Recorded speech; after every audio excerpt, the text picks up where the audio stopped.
Hello, it's Randi Rhodes. Here's a clip from our show, and go to randyrhodes.com for the whole thing and a podcast. Buy a stinking podcast. Mary had a little man. The fault. We believe that all men are created equal. To the magnificent mosaic that is America. From radio beacon to radio beacon. I have a dream. Change has come to America. Knock, knock. Who's there? It's a figment of your imagination. Randi Rhodes Show. Turn up your mind. There's the act, and there's the cover-up. And the American people are going to learn about both in the interview and beyond. Okay. Michael Avenatti, thank you. That's a deep tease right there. That is That's a March deep tease. 25th. March 25th. Yeah. Week from Sunday. I'll know where I'll be that night. Yeah. Was she threatened in any way? Yes. Was she threatened physical harm? Yes. Oh, wow. Keep going, Mika.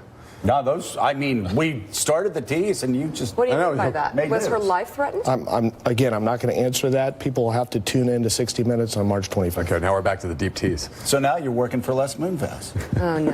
I'm just... No, I'm There's joking. obviously so much more here. Well, no, Yeah. what can you tell us about the threats, the physical threats? I can't tell you anything beyond what I've already said. Again, I think... Can you tell us whether it came from the president directly, the physical threats? I'm not going to answer that. Will you deny that the president of the United States threatened your client? I will not confirm or deny. Will you confirm or deny that in the 60 Minutes interview? Again, I think it will become apparent to people when they tune into 60 Minutes on March 25 as to the details relating to the threat, and the American people can judge for themselves on who's telling the truth, who's not telling the truth. And again, we're not trying to silence anyone. We want both sides to lay out their version of the facts so the American people can decide for themselves what happened. Oh, my God. This morning, I was watching, my second in line to be my boyfriend, Michael Avenatti. You know, if God forbid anything ever happens to James Comey, who is coming to Miami, everybody, on his book tour. I'm so excited. And next week, Fernand Amandi will be sitting in for us because we have one more family wedding. One more family wedding in Austin, Texas, where we will be going on Thursday. Next Thursday, we have to leave because the wedding's on a Friday. Who does that? Our family. And so Fernand will sit in for us Thursday and Friday. And Fernand is friends with the guy who owns Books and Books, where James Comey is going to appear. And I'm going to be like Lucy at the Copacabana. Fernand, is Michael Avenatti appearing here? Oh, no, it's James Comey. James Comey is appearing here. Oh, my God, I'm so excited. But on the 25th, there's a lot of stuff happening now, right? The 25th is going to be the March for Our Lives, where the students who walked out, the Parkland students have been like uber organizing. These kids are so advanced. They are so mature. They are, any one of them, David Hogg, should be president of the United States, except for the age requirement. He could, do better than Donald Trump, who is a child. So the children are the adults and the adults are the children. And, we were just talking, me and Brett were just talking before the show how he's saying Donald Trump, of course you can't imagine Barack Obama, doing anything with a porn star, let alone threatening the life of a porn star, or anybody around Barack Obama threatening the life of anybody. But then he said, but, you can't compare anybody to Barack Obama because of the way he carried himself and the dignity and decency that is that man. So let's go look at George. Let's look at W. And he goes, I can't even imagine W. I go, well, see, W was a pile of stupid, right? Strategery and axis of evil, right? And he had no idea what he was doing. But, and he crashed our economy and he started a war and charged us $7 trillion for the privilege and left us hemorrhaging jobs and in like the worst shape of my life. I've never lived through I'm not that stinking old that I remember the Depression. My mom isn't even that stinking old. So, but this was the Depression of my lifetime, okay? This was the most amazingly horrific. And you can't even imagine that bundle of stupid doing anything remotely, because Trump is, like I said to him, he's a cornucopia of every bad trait that you could ever assign to a human being. He's stupid. He's a bully.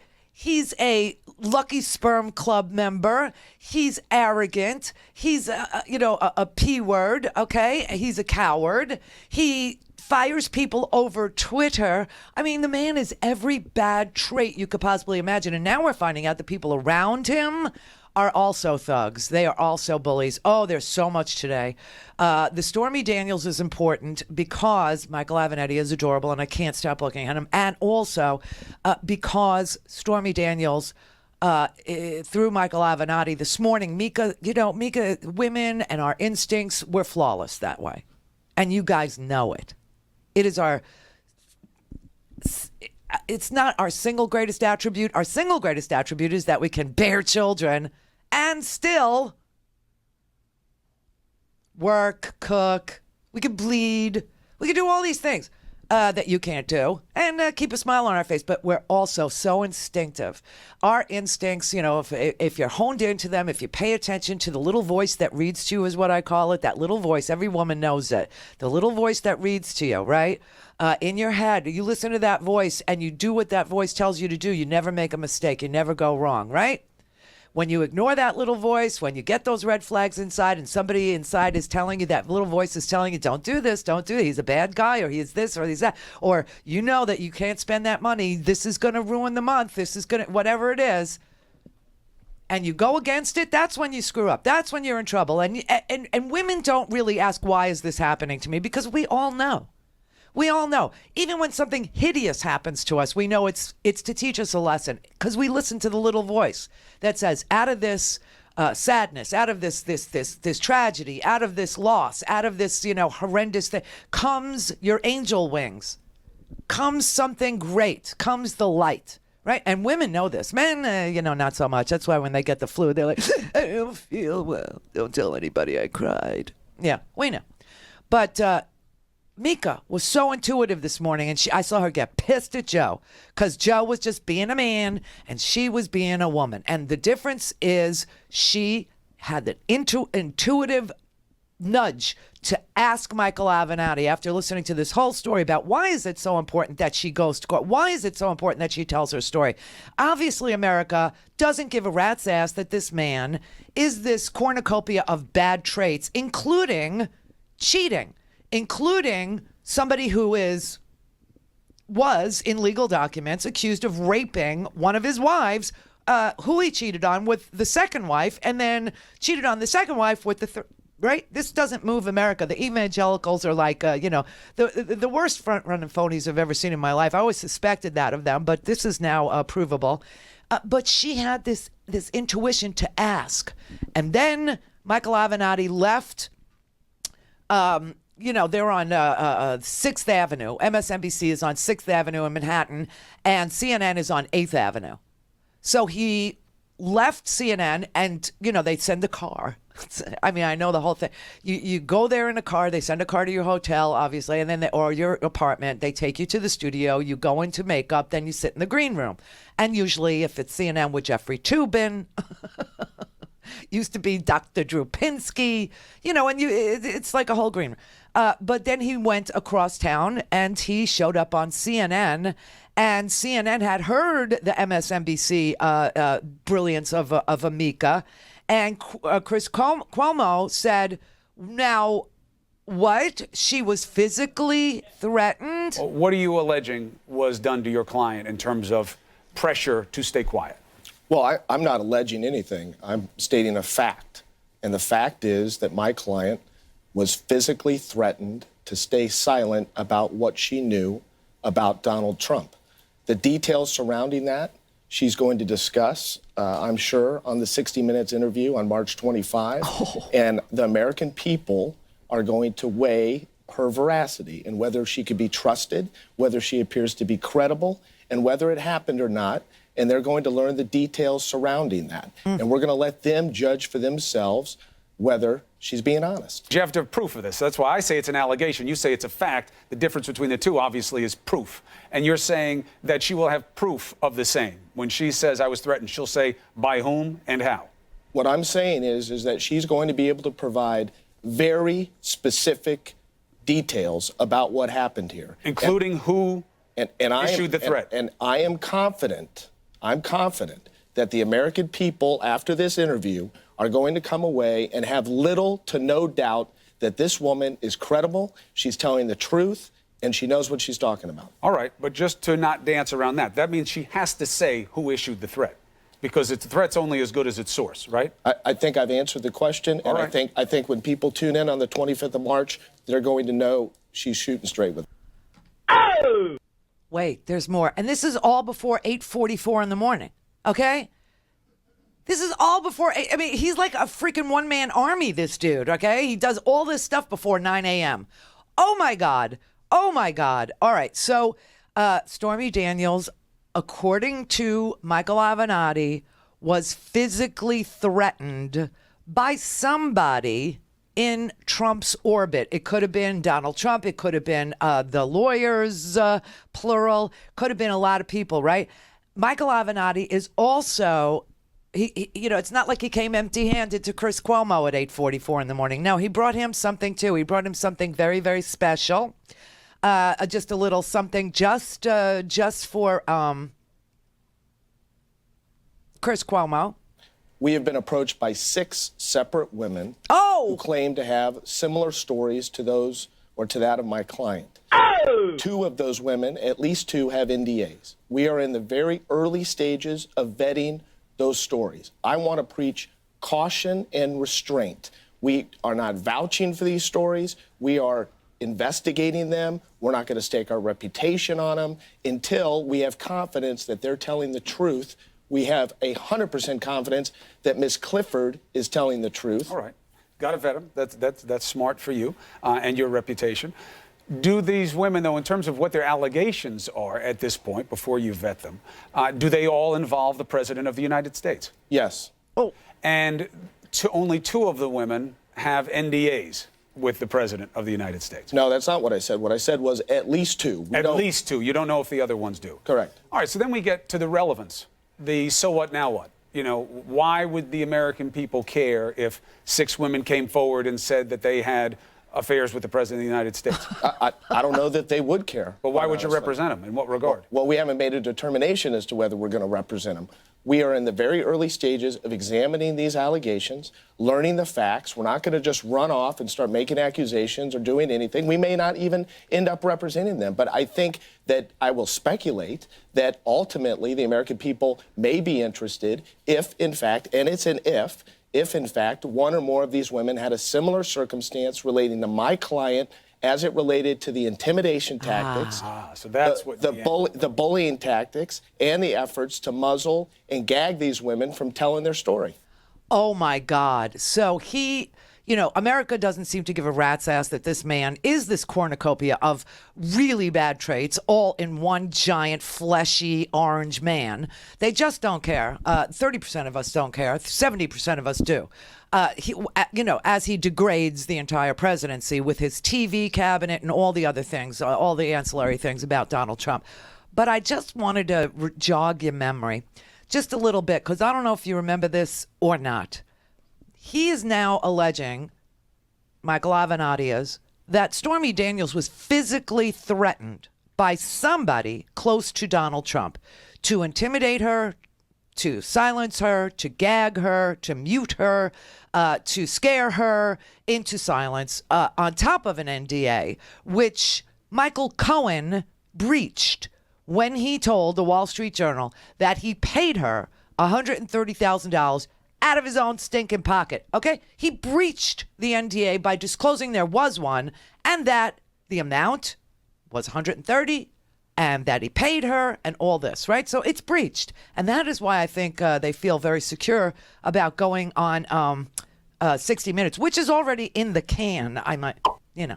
It's already there because, and now they didn't want to tell us what date they were going to air it on 60 Minutes. But you remember, I was telling you really need to watch 60 Minutes the other day, remember? Yeah. So March 25th will be the day. But here is something so amazingly creepy. This goes back to 2016, the story. We didn't find out about it until 2017, the story. But here is Megyn Kelly on CNN telling Anderson Cooper how Michael Cohen And Dan Scavino, the golf caddy, who is now in charge of Donald Trump's social media outfit inside the White House, threatened her life.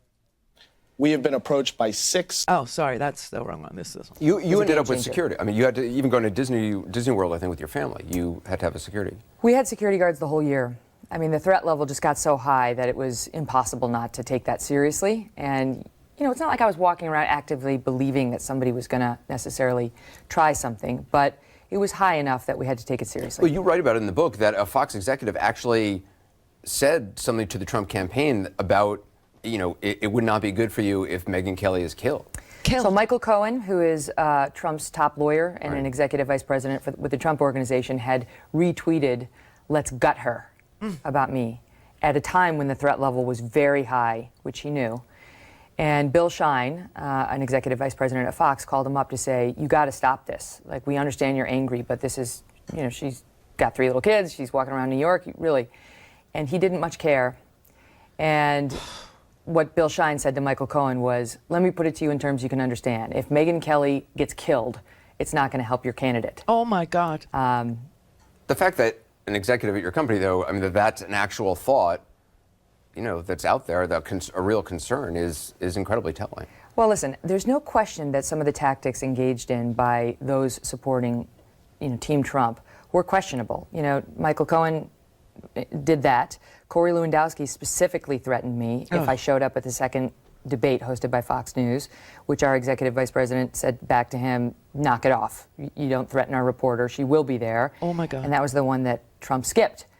And, you know, it went on from there. I mean, even as recently as right before Donald Trump won, his online social media guy issued another threat saying, "Wait till you see what happens to her after this election." But you took that as a threat, as a personal threat, or as a professional threat? Listen, I don't take it that serious. It's Trump's golf caddy who now runs his online Dan services, Scavino. right? So I was like, he's trying to get my attention, I guess. But the point is, these are not your normal tactics that we see in a presidential race unleashed against a journalist who asked a tough question. So Megyn Kelly had her life threatened by Michael Cohen, Dan Scavino, you know, and by the way, there are more elaborate threats out there that were discovered in a sworn deposition by Donald Trump's first wife, Ivana. And when the Daily Beast printed those allegations about rape, Michael Cohen responded in the most violent terms. You need to remember all these stories because Stormy Daniels is not alone in claiming that people near Trump, around Trump, who represent Trump, who can sign for Trump, who are senior lawyers in the Trump Organization, go around threatening other people with physical harm, violence, and even death.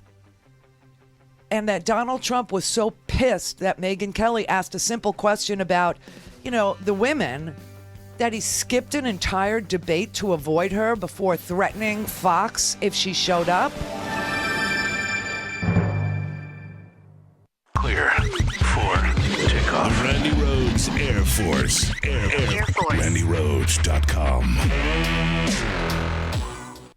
Mitchell Gold and Bob Williams introduces its Spring 2018 home collection of classic, modern, and new traditional silhouettes in a vivid spectrum of colors, textures, patterns, and prints.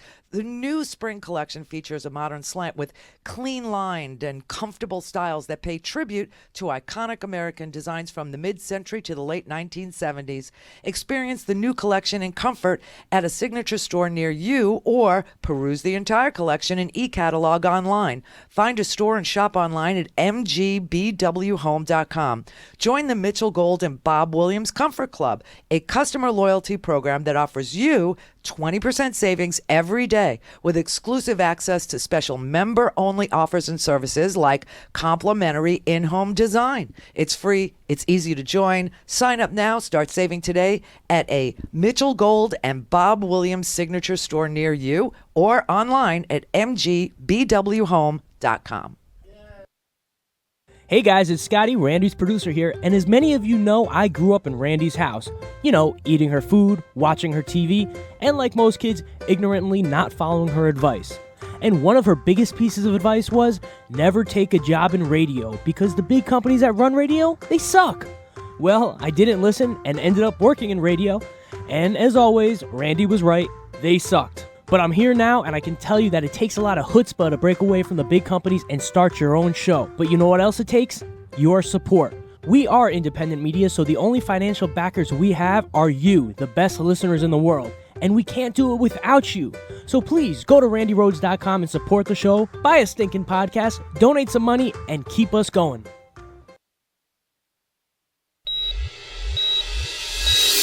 Hello, I'm Casey Hobbs. And I'm Shane Mason, and we're the hosts of Nurse Talk Radio. Here's what we're talking about this week. On another note, I wanted to get to, you had a very interesting haircut recently. And I would love for you to tell that story. Well, I'll tell you what, I didn't know whether to be amused, angry, offended. Yes, or insulted or whatever. Many people who know me know I'm not a woman who sits a lot of time in a hairstylist chair anyway. But I went because I finally decided I had butchered my own bangs enough. And so she's cutting away. She's got the scissors and the clippers, and she leans over into my ear and whispers, you know, we need to cut a little more off the back there. You don't want to have a gay hairstyle. Because God only knows what would happen if you had a gay hairstyle there in Denver. We don't have what in the heck? I thought it would have been the opposite. She cut too much, you'd have gay hair. Well, the laughter here is good, but we've got one more quick question before we go. Sure.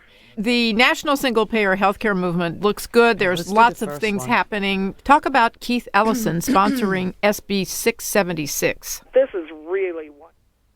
All things Randi at RandiRhodes.com. Go for launch. Speaking truth to power, the Randi Rhodes Show. Go ahead. Yeah, Sarah, an attorney for the porn star known as Stormy Daniels said this morning in a television interview that she was physically threatened to stay silent about her affair with President Trump. I'm wondering if you've talked to the president about that, if he knows who might have threatened her, and more generally, if he has any concerns about women accusers being threatened in that way. Obviously, we take the safety and security of any person seriously. Certainly would condemn anyone threatening any individual, but I have no knowledge of that situation and would refer you to the president's outside personal attorneys. Did the president have anything to say about it? I haven't spoken with him about that specifically. Oh, my God. Yeah, we take everybody's personal safety. You should talk to Michael Cohen, his outside counsel. You should talk to Michael Cohen. But it is Michael Cohen who was tweeting out that Megyn Kelly was a psycho, Megyn Kelly was a snake, that you should gut her. And his response to that, the definition of gut, to make something no longer effective. He tweeted that over and over and over and over and over again. The second, this was the Merriam-Webster definition of the word gut. The second definition in Merriam-Webster is, quote, to remove the internal organs from a fish or an animal. And then, when the Daily Beast republished the sworn deposition from Ivana Trump, the first wife, where Ivana Trump herself had used the word rape to describe what Trump did to her after she had sent him, swear to God, to a plastic surgeon to have a scalp reduction, thereby shrinking the bald spot, and it went awry. And now he's got this comb-over thing going on with the hairspray. He attacked her and raped her, according to her sworn deposition.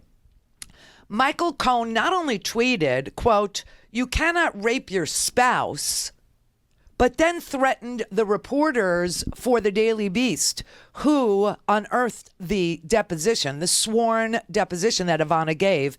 And Michael Cohen wrote to the journalists, Megyn Kelly is a journalist. I mean, threatening, this is so Vladimir. This is so, Putin-ish. He wrote, quote, I will make sure that you and I meet one day while we're in the courthouse, and I will take you for every penny you still don't have, and I will come after your Daily Beast and everyone else that you possibly know. So I'm warning you, tread very fucking lightly, because what I'm going to do to you is going to be fucking disgusting. You understand me? You write a story that has Mr. Trump's name in it with the word rape, and I'm going to mess up your life for as long as you're on the frickin' planet. You're going to have judgments against you, so much money you'll never know how to get out from under it.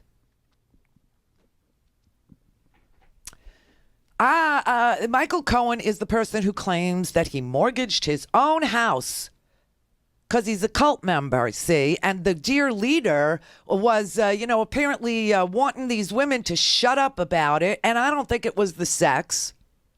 Something else has happened. Either there are videotapes of something really interesting, or threats, or both. And these women can prove it because there's now a whole bunch of them. And there's Michael Cohen, physically threatening people. This is in 2011. ABC News reported about Michael Cohen, believe it or not. And this is why this Stormy Daniels story is so important, because you need to know about Michael Cohen. Now, Michael Cohen, and I'm going to show you something, is also friends with a guy named Felix Sater, who also turned up on the morning TV this morning. My God, my head was... We had a whole other show planned, but it got blown out of the water before 8:44 this morning. For this, I thank Michael Avenatti for getting up so freaking early. Because usually I got to wait for freaking Sarah to say something stupid. And she doesn't do any talking until, after makeup, and it takes until 2 in the afternoon to pull it together. Sorry, Brett. He digs her so deeply. Oh, Michael Avenatti, he's on TV again. Oh, God, this guy is a pit bull, man. Well, this is what they called Michael Cohen. In 2011, ABC News reported that Michael Cohen is a fan of violent metaphors, if not violence himself. They reported that he is known as Trump's pit bull, and some have nicknamed him Tom, as in, you're out, Tom, right? As in the consigliere from The Godfather to Michael. Quote, they asked him what it meant. He said, quote, it means that if somebody does something Mr. Trump doesn't like, I do everything in my powers to resolve it to Mr. Trump's benefit. If you do something wrong over here, I'm going to come at you. I'm going to grab you by the neck, and I'm not going to let you go till I'm finished. That's more Luca Brasi than Tom. Tom is like, I have a very unique practice. I have one client, and he insists on hearing bad news fast.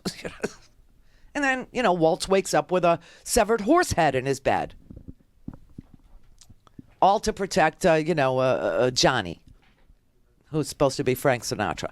I mean, this is unbelievable. And then when the women started coming forward about Donald Trump, and after the Access Hollywood tape, Cohen said, beauty is in the eye of the beholder. These aren't even women he'd be attracted to. I think what Mr. Trump is really trying to say is that they're not somebody that he would be attracted to, and therefore the whole thing is nonsense.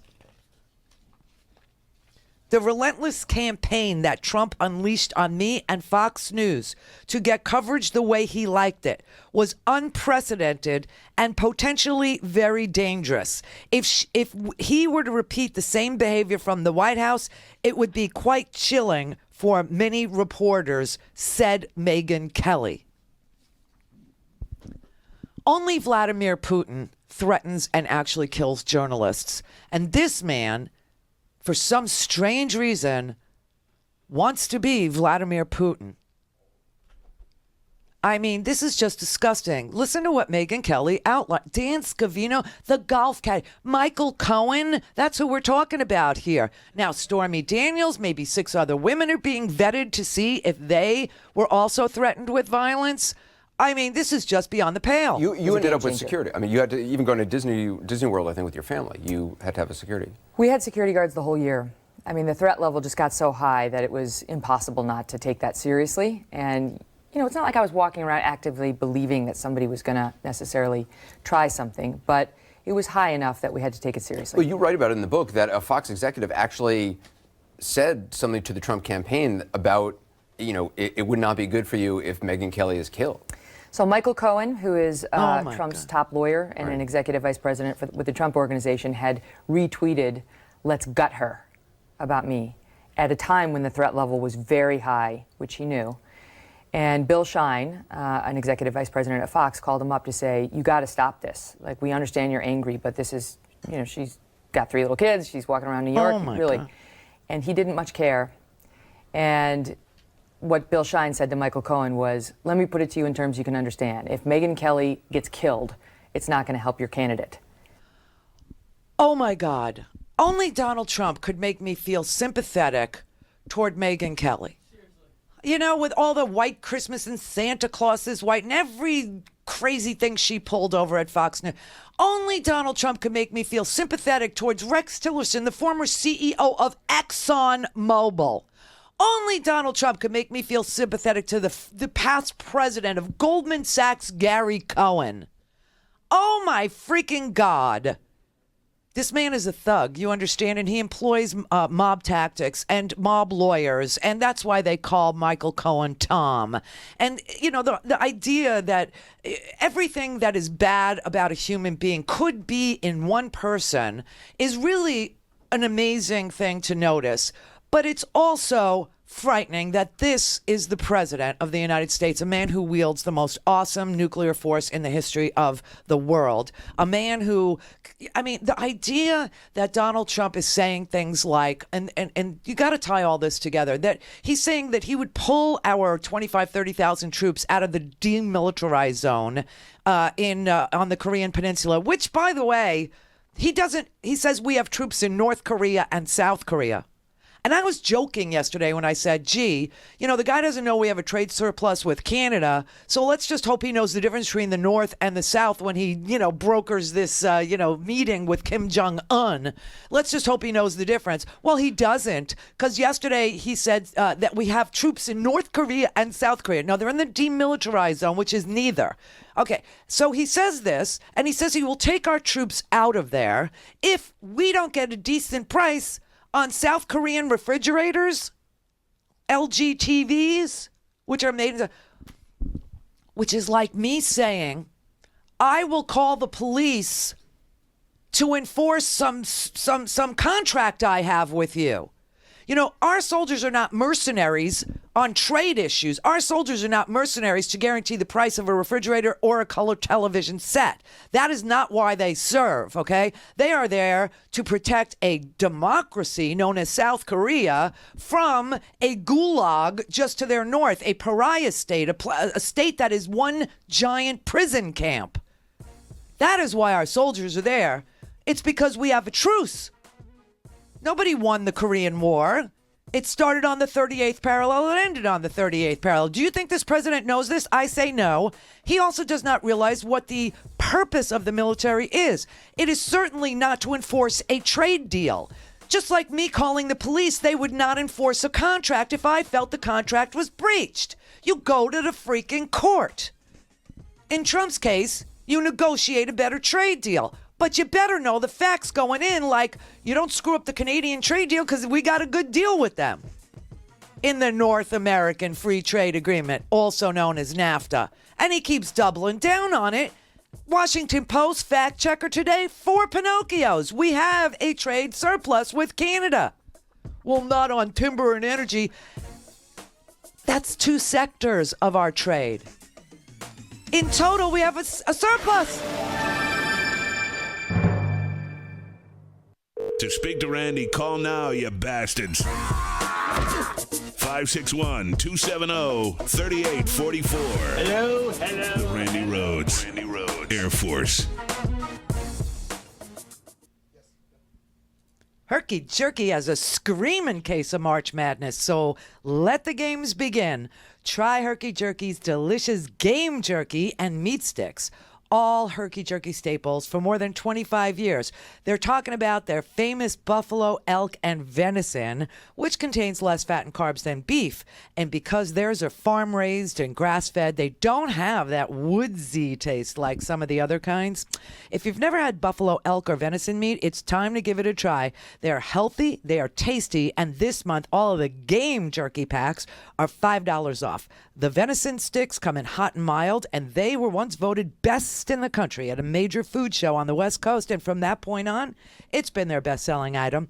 Whether you're already a fan of game meat or have never tried it, now's the time to take advantage of the savings.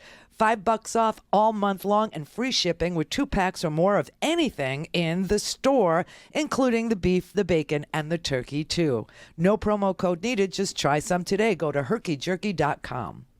Whether you're listening to me, Mark Levine, each Monday and Wednesday, or me, Leslie Marshall, each Tuesday, Thursday, and Friday, you can hear us 3 to 4 p.m. Eastern Time on the Progressive Voices Network. Here's a sample of what you'll hear. Where I am right now is California, and the president's attorney general, Jeff Sessions, has announced that he has a lawsuit over sanctuary cities. In California, in areas where there's high crime, let's take Oakland, there are think tanks, even conservative think tanks, that found the overwhelming majority of crimes committed are by born, bred, and raised Americans here in the good old USA, not undocumented. This is what they don't want on the right, folks. They don't want undocumented workers or their children, who nobody can blame a majority feels should have a pathway to citizenship, to vote, because they'll vote for Democrats, and Republicans don't want that. I've seen tweets that say that, California is bankrupt and people are leaving California in droves, and those aren't the facts. So let me just give you some facts, okay? In this state of California, under the leadership of Governor Jerry Brown, whether you like him or not, or like Democrats or not, in this very blue state, and we are the world's 6th largest economy. We're like our own country within a country. In addition to that, right now, we have a surplus. So for people that say California's broke and liberals run it to the ground, poo-poo. The governor says this is a political stunt, and I agree. Is completely unprecedented for the chief law enforcement of the United States to come out here and engage in a political stunt, make wild accusations, many of which are based on outright lies. That's unusual. And particularly a fellow coming from Alabama talking to us about secession and protecting the human and civil rights. I do think this is pure red meat for the base, and I would assume, but this is pure speculation, that Jeff thinks that Donald will be happier with him, and I'm sure Donald will be tweeting his joy at this particular performance. But it's not about law enforcement. It's not. Call in, connect. To speak to Randi, call 561-270-3844. 561-270-3844. If Stormy Daniels comes out and says that she was physically threatened harm by either the president himself or somebody very close, that, and it seems to be credible, that in and of itself would bring down this presidency with what is going on in the world right now. Well, I don't know. Think about what that's saying is. No, but think about what they're saying is that it depends on whether Republicans proof of that? actually. But think about what they're. Just really step back. Because we're not watching a movie. It's stunning. What happened here 15 minutes ago is nothing short of stunning, and. It changes the dynamic. I'm really surprised that actually that he did answer that question. But obviously, in doing that, that had to be really something at the heart of her allegations, and one of the reasons why she's so insistent on coming forward now, because either Donald Trump or somebody closely associated to Donald Trump physically threatened her and told her to be quiet, or else harm would come to her. Well, first things first. That is unbelievable that the president of the United States, through his attorney or through his business attorney, whatever, is threatening women with physical harm, with violence, with death. I mean, Megyn Kelly is sitting there saying that, that she had security for a year because she was threatened by Michael Cohen. She was threatened by Dan Scavino, who they're in the White House right now serving the American people. And these are the people that are leveling physical threats to journalists. There was one to the Daily Beast journalists that published the Ivana sworn testimony in her divorce case. There is obviously Stormy Daniels. There might be 6 other women who have similar stories of threats of violence or harm or intimidation that made them fear for their safety, their security, their ability to move freely about the country. You have a president who thinks the military is there to enforce contracts, trade agreements, No, they're not there for that. They are there to protect, the democracy and the truce that we declared to stop the fighting in North and South Korea, between North and South Korea. I mean, and now he's hiring. Everyone he's hiring is from TV. They're all from Fox's green room. I mean, he's talking about, I told you, Larry Kudlow, who has never predicted anything about the economy and got it right, is now going to be our new economic advisor. You have, he's now talking about this, I don't even know his name, Seth Hegeth or something like this. Some guy from Fox News who ran for the Senate. He thought he's backed by the Koch brothers. He's got this veterans organization that doesn't do anything for veterans, and he's backed by the Koch brothers and worked his way into a Fox News slot. Then he ran for the Senate, and it was so embarrassing. When he ran for the Senate, the Democrat one, it was just, and now he's talking about hiring him.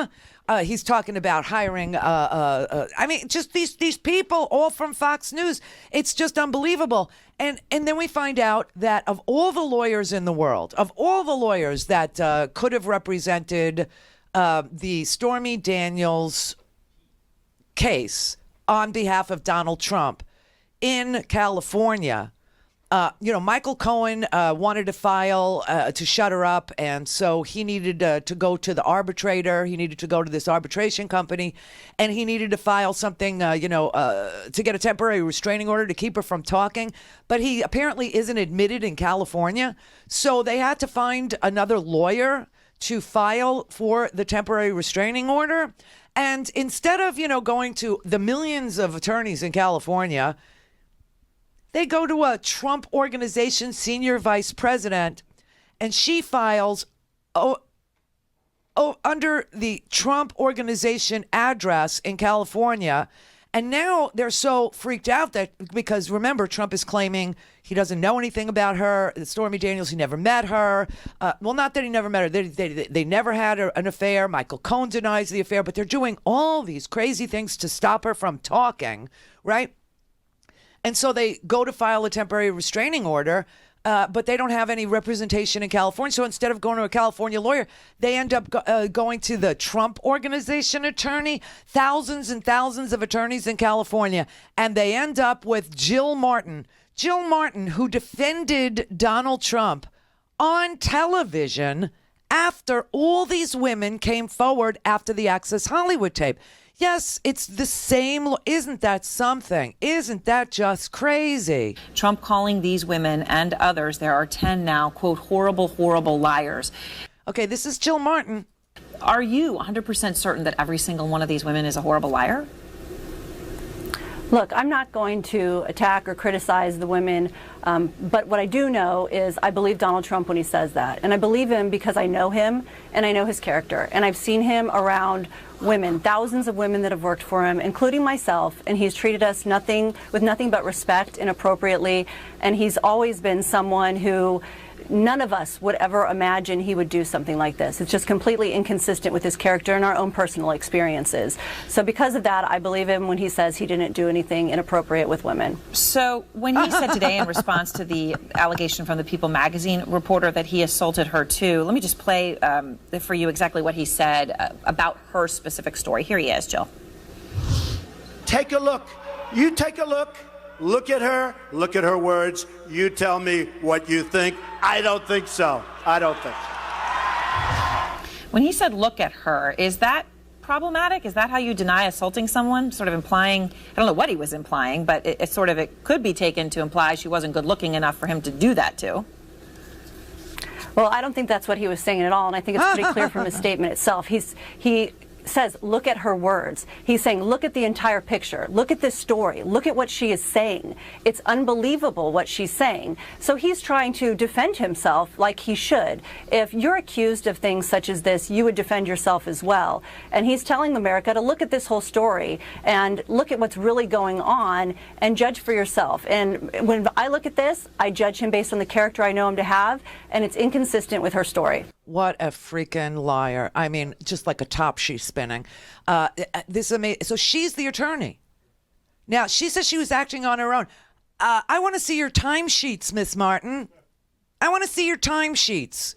I want to see who paid the bill for your time filing for a temporary restraining order, which you say the Trump organization did not pay you for, you were acting on your own. She did. There are a lot of lawyers in Los Angeles. Out of all the lawyers in Los Angeles that they got to participate in this arbitration, they picked someone from the Trump organization. Again, and why this matters is that Michael Cohen's position from the very beginning has been this was purely his involvement with Stormy Daniels, an act of altruism on his part, completely separate from the Trump organization, completely separate from Donald Trump himself. But now we have not only his, frankly, difficult to believe story that he just paid $130,000 out of his own pocket. Oh, please. But now we have to an adult film actress who he says didn't have an affair with the president, but just to be a nice guy, he wanted to give her $130,000. On the very eve of the election. Believe me. That's his story. What I say is what I say.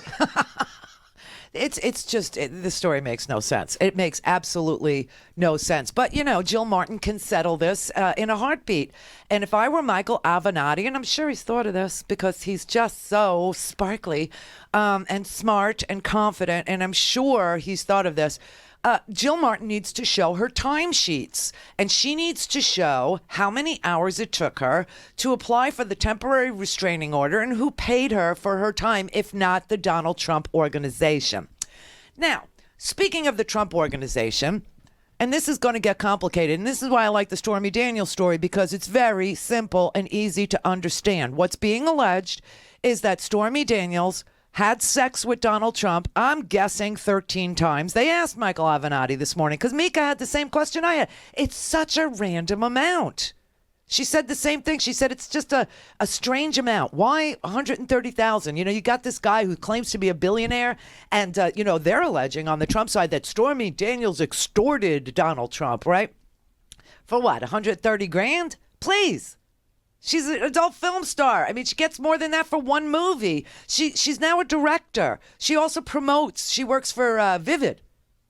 Or no, she works for Wicked. She works for Wicked. Soft porn, nothing. It's not my lane. Not bad. You see, the guys like it. Yeah, I'm deeper. I need real actors.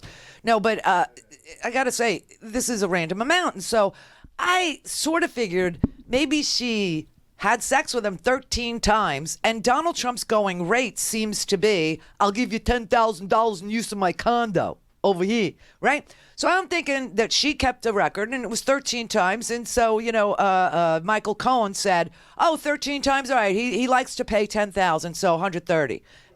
Take it or leave it, that's my, right? But it could be worse. She could have had sex with him 20 times at $5,000. She could have had sex with him 40 times at $2,500. Oh, and it gets smaller and smaller the more active they were. Ew, poor kid. And like I said, now I feel so sorry for Stormy Daniels. I feel so sorry if the number is more than, well, she should have gotten that for one. I mean, there's not enough money in the world for me to toil under that bill. Oh, God. Oh, it's gag-inducing. However, that's what I'm assuming is the formulary, to speak lawyer, right? The formulary for the payout. But Michael Cohen is denying that they even had sex.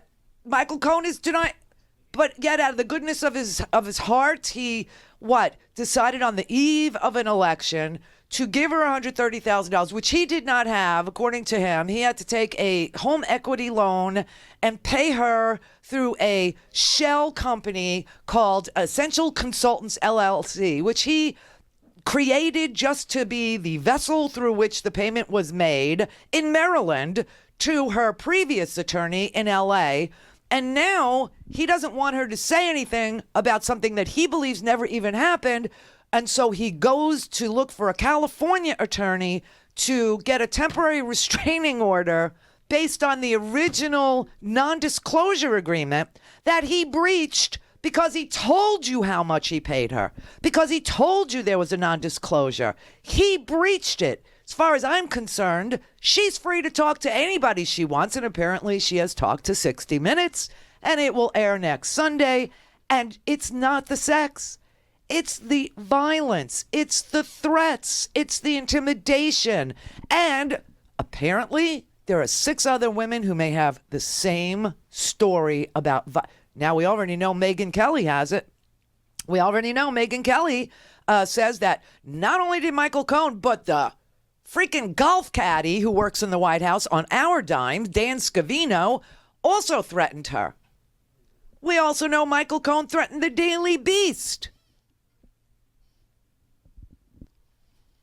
We also know that Michael Cohen said, exactly what Jill Martin said Donald Trump wasn't saying about take a look at her.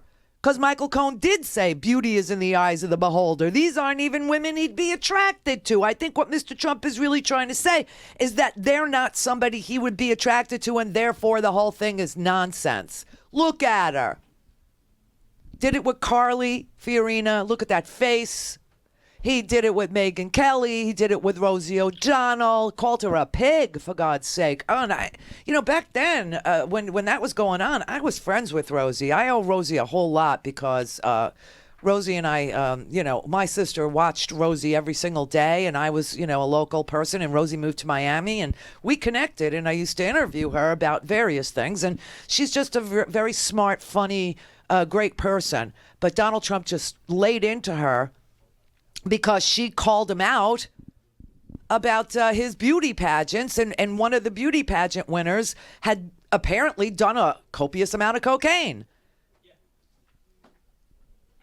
And Donald Trump was deciding whether or not she could stay on the island or she had to leave the island. Well, he's running the White House the same damn way. What Rosie O'Donnell, what Megyn Kelly, what all these women that came forward about Donald Trump, what Stormy Daniels, what Jessica Drake and others are saying about this man is that he threatens them with physical harm. You cannot be president of the United States and be a mafioso. Okay? It cannot happen. It is denigrating the office of the presidency, let alone the fact that he's an absolute abject moron and is playing. He's going to let H.R. McMaster go. Again, only Donald Trump could make me sympathetic to generals. Active duty generals serving in a civilian position in government. On a waiver. Michael Flynn needed a waiver. They all need waivers. Everybody's got to be wavered in because none of them are and none of them are up to the task of these civilian jobs. None of them, right? So now I'm feeling sympathetic. Oh, H.R. McMaster might get and McCabe. Oh my God, this is the most sadistic thing. This McCabe story. Apparently, McCabe was found. Well, we don't know because Michael Horowitz, the Inspector General, has not issued his report, but what McCabe is being accused of is helping Donald Trump by hurting Hillary Clinton, because McCabe is being accused of letting FBI agents sit down with the Wall Street Journal to brief them on an ongoing investigation into the Clinton Foundation. And that would have hurt Hillary Clinton. And now they're playing games with McCabe, saying that he may be fired within 24 hours of him reaching the maturity of his pension, which is like $55,000 to $60,000 a year that he earned over 22 years of service. The report isn't even out, and they're going to, Donald Trump has Jeff Sessions deciding as a show of loyalty to Donald Trump. And remember, Donald Trump hates Andy McCabe because he's friends with Comey and because Andy McCabe's wife ran for a state legislative seat in Virginia as a Democrat. Therefore, he must be banished from the island. It's just it's such a sick conflict that Donald Trump keeps setting up as if it's some reality TV show. And I got news for you. This is not Fox News. This is not The Green Room. This is not a reality TV show. This is the national security of the United States of America. And the United States of America cannot threaten a United States citizen with violence and get away with it. Where is the Republican Congress?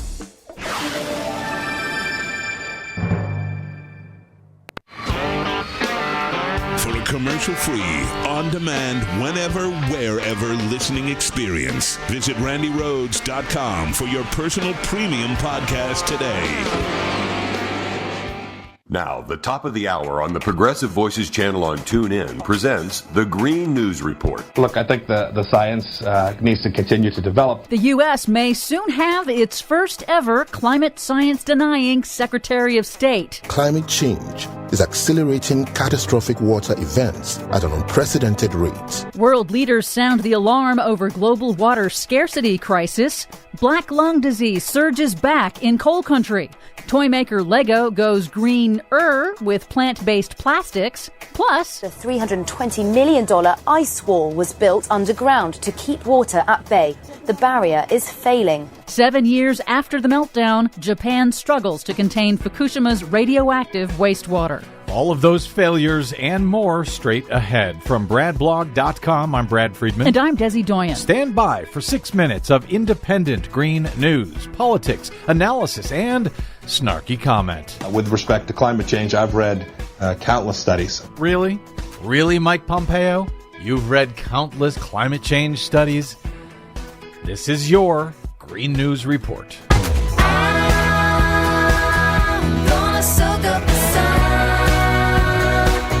Okay, Desi Doyen, my world is turned upside down because I'm actually sad that the former CEO of ExxonMobil will no longer be our Secretary of State. Yep, indeed. This week, President Trump fired U.S. Secretary of State and, as you mentioned, former ExxonMobil CEO Rex Tillerson and nominated current CIA Director Mike Pompeo to replace him. And that spells bad news for what is left of U.S. climate policy. While Tillerson did much to undermine the State Department and U.S. climate action, at least he accepted climate science and he advocated for the U.S. to stay in the United Nations Paris Climate Agreement. But Pompeo supports Trump's decision to withdraw from the global accord. And if Pompeo's nomination is confirmed by the U.S. Senate, he would be the first climate change denying Secretary of State. And make no mistake about it, this guy is really a climate science denier. Yep, in a 2013 appearance on C-SPAN, back when he was a Kansas congressman, Pompeo denied the global consensus among climate scientists on dangerous climate change. Look, I think the science needs to continue to develop. I'm happy to continue to look at it. There are scientists that think lots of different things about climate change. There's some who think we're warming. There's some who think we're cooling. There's some who think that the last 16 years have shown a pretty stable climate environment. Okay, that's classic climate denierism right there. This is Mike Pompeo. He was from Kansas, Koch brothers country, a former Tea Party congressman. You suppose that his climate denialism has anything to do with the fact that he wouldn't be there but for the Koch brothers? It seems pretty darn likely. And as if to underscore the importance of the international impacts of climate change, a new joint report released on Wednesday from the World Bank and the United Nations warns that the world faces a looming global water crisis. Because global warming is altering rainfall patterns around the world, the report projects that by 2030, more than 700 million people will face intense water scarcity, potentially triggering conflicts over water resources, especially in volatile regions. Oh, I'm sure Mike Pompeo has read that report, and he's seen the ones that contradict it, and so he's going to do nothing about it. Yeah, he's not going to help negotiate or deal with this international security issue as Secretary of State. As Secretary of State. Here in the U.S., federal scientists say black lung disease has surged again in coal country. Black lung is a terminal lung disease that afflicts coal miners who breathe in coal dust. It had been in decline for years, but in a survey of medical records in Appalachian states, the scientists discovered the largest cluster of advanced black lung disease ever recorded. The scientists say they were surprised to see the advanced black lung disease even in young miners in their 30s and 40s. The researchers suggest that as Appalachia's coal deposits become depleted, miners are being exposed to more fine particle silica dust found in deeper coal seams. Oh, no, you mean clean, beautiful coal. Sadly, no.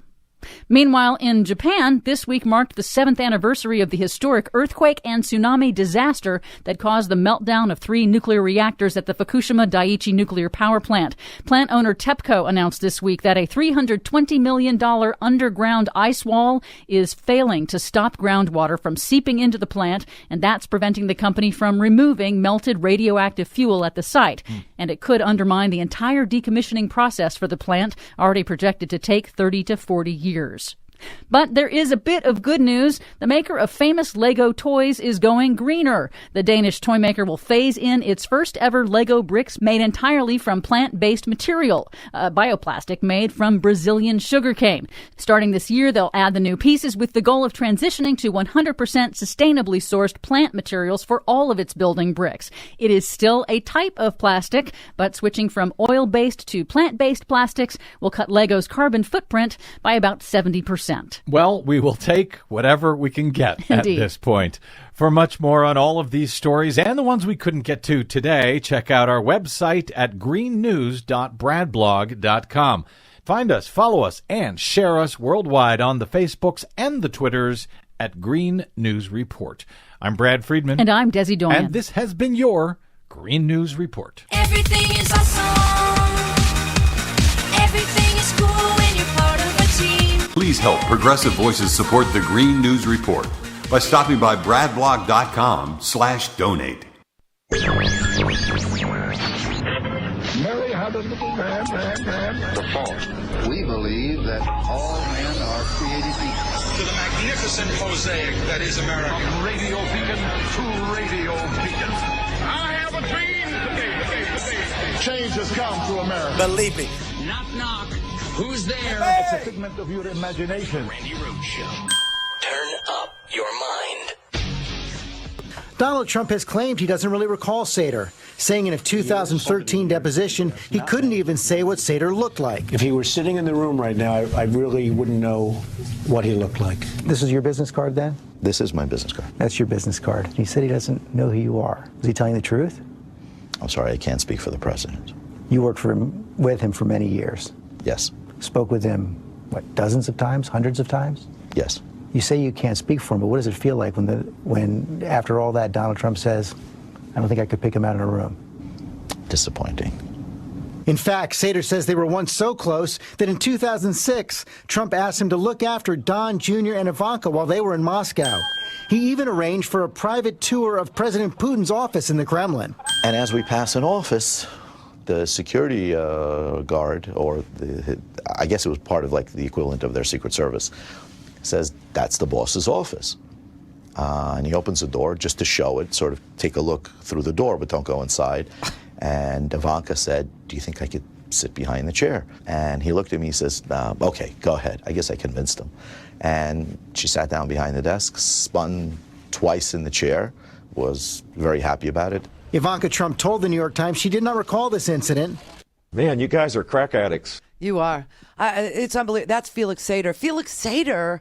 Oh my God! Now Felix Sater is the mystery dude in the Russia saga. In that, every time we go through a timeline, Felix Sater's name pops up as being, an assistant to Donald Trump and bringing in money to Trump's Soho and Russian buyers and the Russian buyers aren't disclosed and nobody knows and how much money and blah blah blah.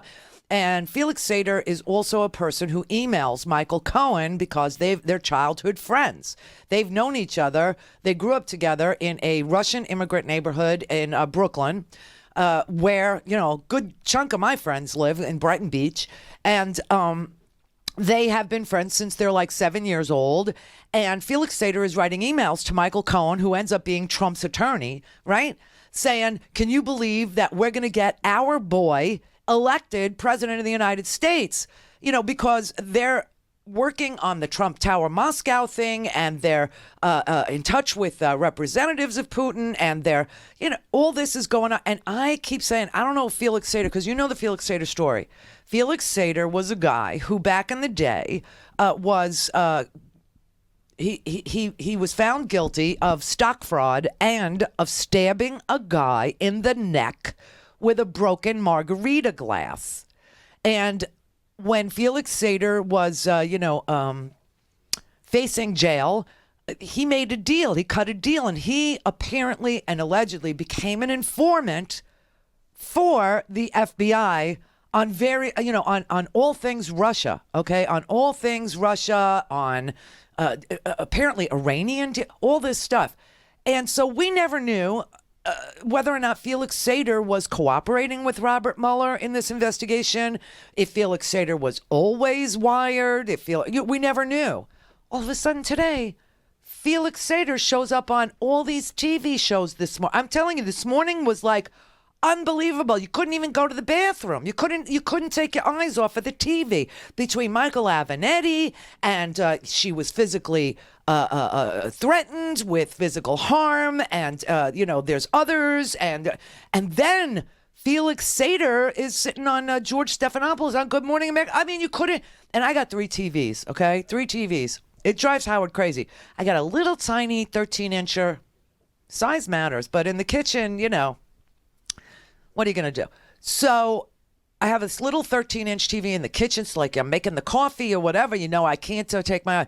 And then in the great room, there's the big TV. And then in my little office where, my little yellow office where I do everything in the morning, there's another TV, but my back is always toward the television when I'm sitting on the computer, So it's so interesting. Like, this is how I heard that, what's her name? Geraldine Ferraro was calling for me to be fired. I was sitting in my little office, the TV's behind me, and I hear somebody saying my name on Fox News, and they're saying she should be fired, and she's disgusting, and what a potty mouth, and blah, blah, blah, and this and that. And I'm like the least offensive person on the radio, right? As far as language, I mean, every once in a blue moon, right? But anyway, it was about some stand-up comedy I did in a nightclub, and this is how I hear things, right? And so this morning, that's how I heard, Felix Sater. I was just freaking out. So Felix Sater is asked by George Stephanopoulos first about his background. Well, you could have blown me over with a feather. Check this out. Sater. He is in the news now because of his efforts to build a hotel in Moscow with Donald Trump. But that's just one piece of an amazing story. After being convicted of a felony assault for slashing a man's face in a bar fight, Sater began a secret life, working behind the scenes with U.S. intelligence agencies and investigators to take on al-Qaeda, Russian cybercrime, North Korean nukes. He even helped stop assassination plots targeting Colin Powell and President Bush. Oh, my God. The range of things that you were involved in is staggering. Mafia here in the United States. Yes. Al-Qaeda. Yes. You gave her the phone numbers of Osama bin Laden? Yes. FBI agents and federal prosecutors who work directly with Sater confirm his service on mob-related and national security cases. And former Attorney General Loretta Lynch testified that he provided information crucial to national security. You worked for the Defense Intelligence Agency. Yes. You also worked for the CIA. Yes. You were an FBI informant. I was never an informant. I was a confidential source. I'm trying to tick through in my head your potential enemies. Al-Qaeda, Cosa Nostra, Russian mob, Russian criminals, North Koreans. Aren't you scared? I've been scared every day of my life, but courage is not the absence of fear. Courage is conquering it. Ironically, Sater's government work also connects him to key figures in the Mueller investigation. Top Mueller deputy Andrew Weissman supervised Sater's cooperation after a 1998 plea deal. And Mueller himself was head of the FBI during the time Sater helped the government. Now Sater has talked to Mueller's team because of his business dealings with Donald Trump. I'm a businessman. In fact, I was working on a bunch of real estate transactions, real estate deals, to try to build some beautiful buildings with Donald Trump, of all people. Oh, my God. So we were right. All right. Just gotta say. I wonder if Fox is going to report any of this. I wonder if they're going to go down this road. I wonder if they're going to talk about it. I doubt it. Because Fox News' green room is, what do you call it? ZipRecruiter for Donald Trump. That green room is like that's where he goes to cast his characters for his White House. His name is Pete Hegseth. He's the co-host of Fox and Friends on the weekend. He might be our new Secretary of the VA. You got John Bolton, who is a complete and utter failure. He's a Bush retread who is now a Fox News analyst. He's being considered for he was our UN ambassador, and now, what is he? I guess I can't even keep track. He's going to replace McMaster. He's going to be our national security advisor. So yeah, Michael Flynn failed, and now, cooperating. Now you're going to have McMaster, who nobody knows what to do with because he's still on active duty. Donald Trump could actually put him in the middle of Afghanistan and have him killed, right? Seriously.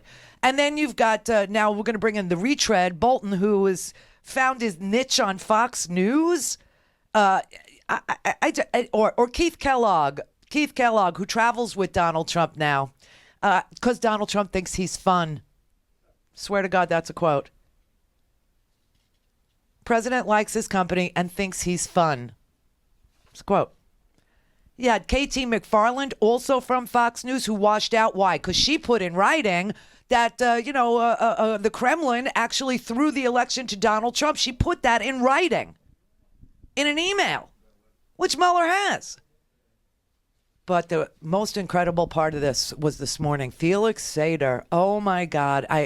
Felix Sater, for those of you who need your memories jogged a little, because we've talked about him so much, is, like I said, a guy who in the 90s and late 90s was convicted of a couple of things, stabbing a man with a margarita glass and stock fraud. And he decided that he would become a double agent, that he would switch sides. And apparently he did this when Andrew Weissman, who is Mueller's deputy in the Mueller investigation, supervised his informing, right?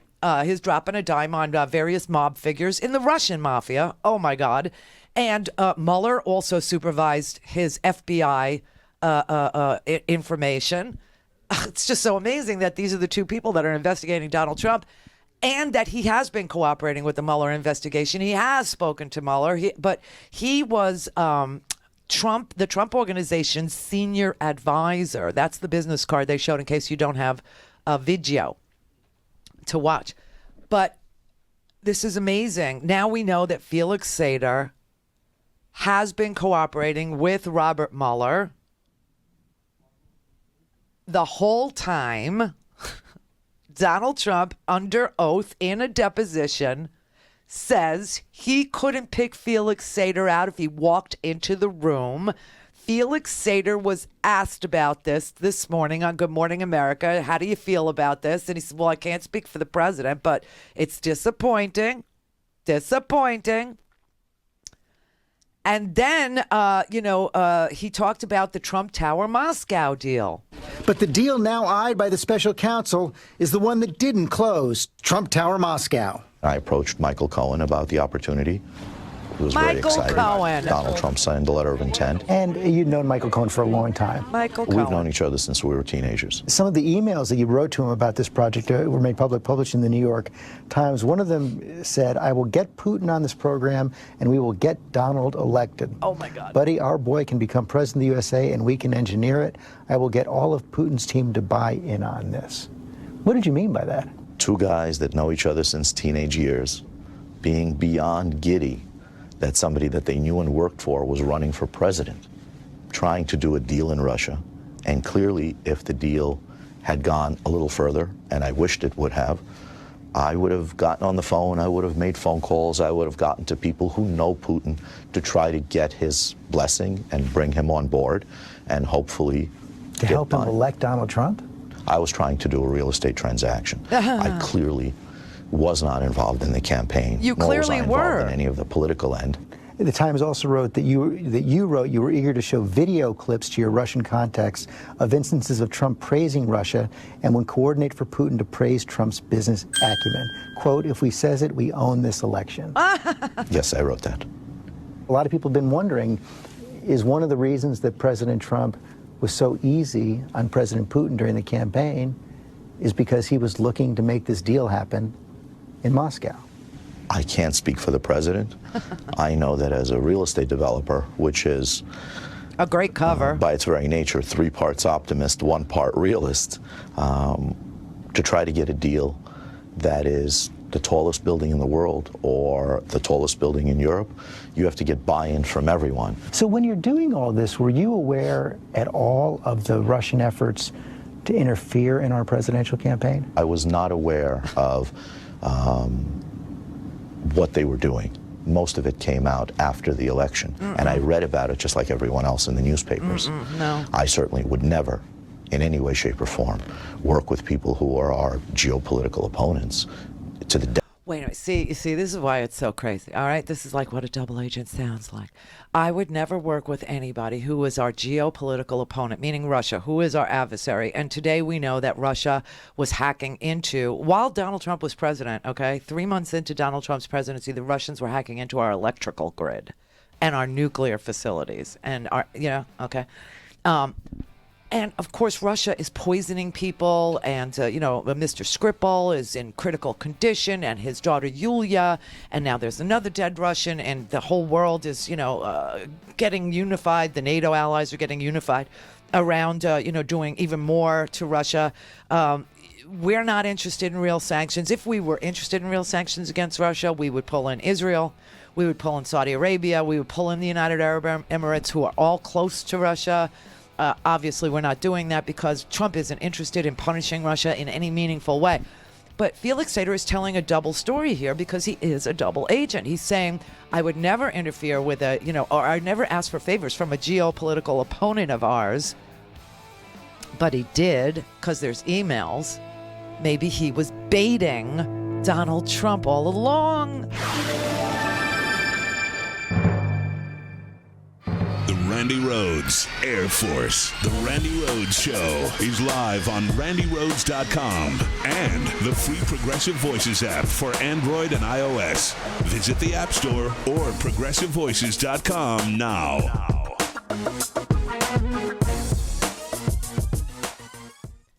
Mitchell Gold and Bob Williams introduces its Spring 2018 home collection of classic, modern, and new traditional silhouettes in a vivid spectrum of colors, textures, patterns, and prints. The new spring collection features a modern slant with clean-lined and comfortable styles that pay tribute to iconic American designs from the mid-century to the late 1970s. Experience the new collection in comfort at a signature store near you or peruse the entire collection in e-catalog online. Find a store and shop online at mgbwhome.com. Join the Mitchell Gold and Bob Williams Comfort Club, a customer loyalty program that offers you 20% savings every day with exclusive access to special member-only offers and services like complimentary in-home design. It's free. It's easy to join. Sign up now. Start saving today at a Mitchell Gold and Bob Williams signature store near you or online at mgbwhome.com. Hey everybody, it's Brett from the Randi Rhodes Show. Independent media is the future and Randi's leading the way. And it's ironic, the more freedom she gained, the more expensive it got. It's crucial now, more than ever, to keep this show pure and free of corporate influence so Randi can tell the hard truths. The first step to change is an unbiased media, and for that, we need your help. So please, go to RandiRhodes.com/support and subscribe, you bastards. Hi, I'm Laura Flanders of The Laura Flanders Show. Watch every week on Free Speech TV, Link TV, YouTube, or if you're in New York, CUNY TV. Prefer to listen? Subscribe to the free podcast at lauraflanders.com. I end every week with a commentary. I call it the F word. Here's this week's.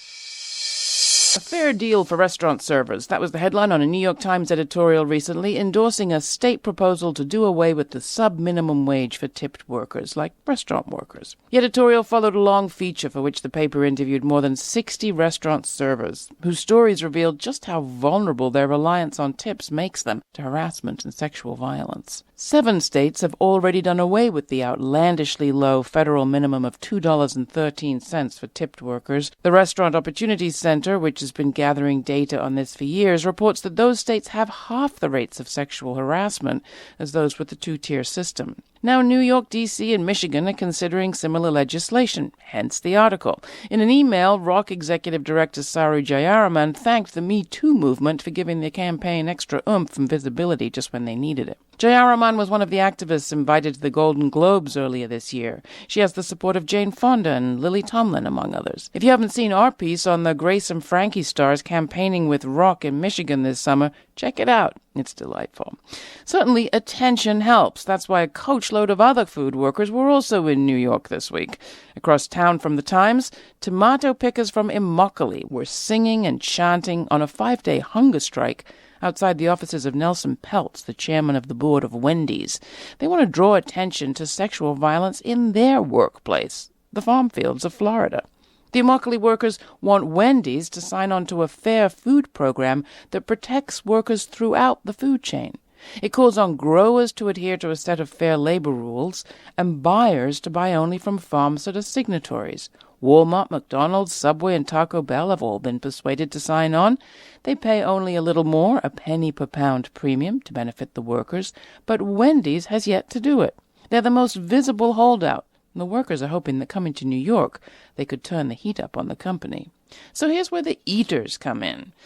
The buyers, the growers, what about the consumers? The workers are encouraging customers to ask management. The Randi Rhodes Show is live on RandiRhodes.com and the free Progressive Voices app for Android and iOS. Visit the App Store or ProgressiveVoices.com now. You have made the decision to come forward and speak. Why? Because ordinarily, counsel will advise people, don't talk until this is all over. But you want to speak now. Why? Some documents have been unsealed about my work with the various national security agencies on behalf of our country. And I was approached by two reporters who said, there are pieces of this that are coming out, and it's going to come out. And you have to sit down and tell the truth. Otherwise, it's going to get piecemealed. And after 20 years of work protecting our country, I didn't want it to come out the wrong way. And I wanted to give a full picture of everything that I've done in protecting our country. So there is this whole intelligence assets slash spy story that goes along with your involvement here. And it's interesting, and we'll talk about it. But it is interesting to me that that's motivating you to come out on not all these other questions that have been swirling around about you. To this point, whom have you gone and spoken to from the government about your involvement with Trump and any potential connections to Russia? Have you talked to Mueller's investigators? Well, I'm not at liberty to discuss any ongoing investigations that the U.S. government may be having. Well, you can say who you've spoken to. They usually direct you not to talk about the content of what you've discussed. Without checking of what I can and can't say or where I can and can't discuss, speaking about existing investigations, I can only say that I have, in fact, testified in front of the Senate, in front of the House Intel Committee, but the rest of it I can't discuss until it actually comes out. Well, it already came out because you were on Good Morning America prior to going over to Chris Cuomo. And on Good Morning America, they included in their package that you had testified to Mueller. So Felix Sater has testified to Bob Mueller. Felix Sater testified in front of the House Intelligence Committee. So they know what Mueller knows regarding Felix Sater's 20 years of being a clandestine agent for the Defense Intelligence Agency, for the Central Intelligence Agency. Yes, he was working with the CIA and the DIA and the FBI. At the same time, he was sporting a business card that said he was a senior advisor to the Trump real estate, right? To the Trump organization. Felix Sater, it seems like, has been on a mission to destroy the Russian mafia. Who is the Russian mafia? It's Russian oligarchs. It's money launderers. He is an immigrant to the United States. He fled the former Soviet Union when he was 7. He came here. He was doing fine until 1998 when he got himself in trouble with, fraudulent stock scams and a bar fight. And then he flipped in 98. And ever since then, he's been working for the CIA, the FBI, and the DIA. And he's been working inside the Trump organization. You think that Mueller isn't interested? Of course. This is amazing. I'm telling you, and I always had that suspicion about it, but I never knew where to place him on the list of good guys or bad guys because he's never said anything. Then all of a sudden this morning, he shows up with pre-canned packages about him, right? Meaning everybody knew he was going to show up because how in the hell else did George Stephanopoulos have a package which is what they call it when they have, Donald Trump testifying that he doesn't know you, when they have a package with a voiceover saying that he's already testified to Mueller. I mean, I'm going to play this for you one more time. This is amazing. Donald Trump has claimed he doesn't really recall Sater, saying in a 2013 deposition he couldn't even say what Sater looked like. If he were sitting in the room right now, I really wouldn't know what he looked like. This is your business card then? This is my business card. That's Felix your business H. card. He said Sater. he doesn't know who you are. Is he telling the truth? I'm sorry, I can't speak for the president. You worked with him for many years. Yes. Spoke with him, dozens of times, hundreds of times? Yes. You say you can't speak for him, but what does it feel like when after all that, Donald Trump says, I don't think I could pick him out in a room? Disappointing. In fact, Sater says they were once so close that in 2006, Trump asked him to look after Don Jr. and Ivanka while they were in Moscow. Holy crap, man. Holy crap. And his background. Oh, my God. Sater, he is in the news now because of his efforts to build a hotel in Moscow with Donald Trump. But that's just one piece of an amazing story. After being convicted of a felony assault for slashing a man's face in a bar fight, Sater began a secret life, working behind the scenes with U.S. intelligence agencies and investigators to take on al-Qaeda, Russian cybercrime, North Korean nukes. He even helped stop assassination plots targeting Colin Powell and President Bush. The range of things that you were involved in is staggering. Mafia here in the United States. Yes. Al-Qaeda. Yes. You gave her the phone numbers of Osama bin Laden? Yes. Oh, I thought Abu Zubaydah was supposed to be tortured into giving that phone number. I thought that's apparently all you needed was Felix Sater. FBI agents and federal prosecutors who work directly with Sater confirm his service on mob-related and national security cases. And former Attorney General Loretta Lynch testified that he provided information crucial to national security. You worked for the Defense Intelligence Agency. Yes.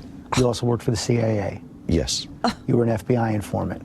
I was never an informant. I was a confidential source. I'm trying to tick through in my head your potential enemies. Al-Qaeda, Cosa Nostra, Russian mob, Russian criminals, North Koreans. Aren't you scared? I've been scared every day of my life, but courage is not the absence of fear. Courage is conquering it.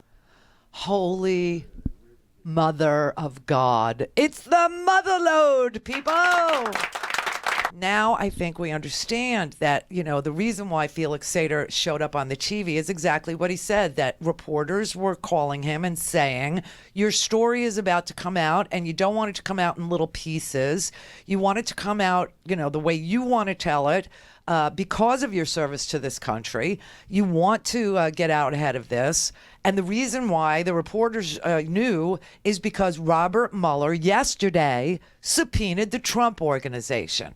And I'm sure that people familiar with the subpoena or the matter understand that Felix Sater was a very big source for Mueller getting the subpoena for the Trump Organization, that Felix Sater was able to bring to the court definitive information about the Russian mob, about Trump's deals with them, about Trump's interest in the Moscow Tower. It would be very interesting to know whether or not Felix Sater has information about Michael Cohen.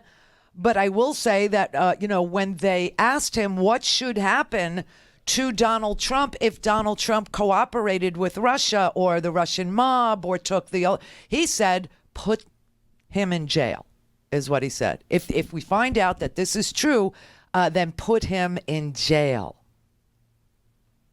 I don't know which clip that is, but it's unbelievable. It's unbelievable. So it seems to me that now that Mueller's gotten the subpoena for the Trump Organization, he is closing I don't want to say closing up shop because obviously there's going to be thousands, if not millions of pages of documents from the Trump Organization that, will show whether or not Donald Trump, was money laundering, whether or not Donald Trump ever evaded taxes, all these things that, financial records. And because the Trump Organization is a private organization and not a public organization, the documents about their finances are not public knowledge. You have to get them through a subpoena. in order to get them through a subpoena, you have to prove to the court that you have, reasonable suspicion that, there's a reason to have this, that there's a criminal reason to grant the subpoena. And I'm almost sure that Felix Sater was responsible for providing a good chunk of the information that went into that application for the subpoena for the Trump Organization. And that is why he showed up on the TV this morning. Number 8. Thank you. Oh, okay. But the deal now eyed by the special counsel is the one that didn't close, Trump Tower Moscow. I approached Michael Cohen about the opportunity. He was very excited. Donald Trump signed the letter of intent. And you've known Michael Cohen for a long time. We've known each other since we were teenagers. Some of the emails that you wrote to him about this project were made public, published in the New York Times. One of them said, "I will get Putin on this program and we will get Donald elected. Buddy, our boy can become president of the USA and we can engineer it. I will get all of Putin's team to buy in on this." What did you mean by that? Two guys that know each other since teenage years being beyond giddy that somebody that they knew and worked for was running for president, trying to do a deal in Russia. And clearly, if the deal had gone a little further, and I wished it would have, I would have gotten on the phone, I would have made phone calls, I would have gotten to people who know Putin to try to get his blessing and bring him on board, and hopefully to help him elect Donald Trump? I was trying to do a real estate transaction. Oh, please. I clearly was not involved in the campaign, nor was I involved in any of the political end. This is the bait. Times also wrote that you were eager to show video clips to your Russian contacts of instances of Trump praising Russia and would coordinate for Putin to praise Trump's business acumen. Quote, "If we says it, we own this election." Oh, my God. Yes, I wrote that.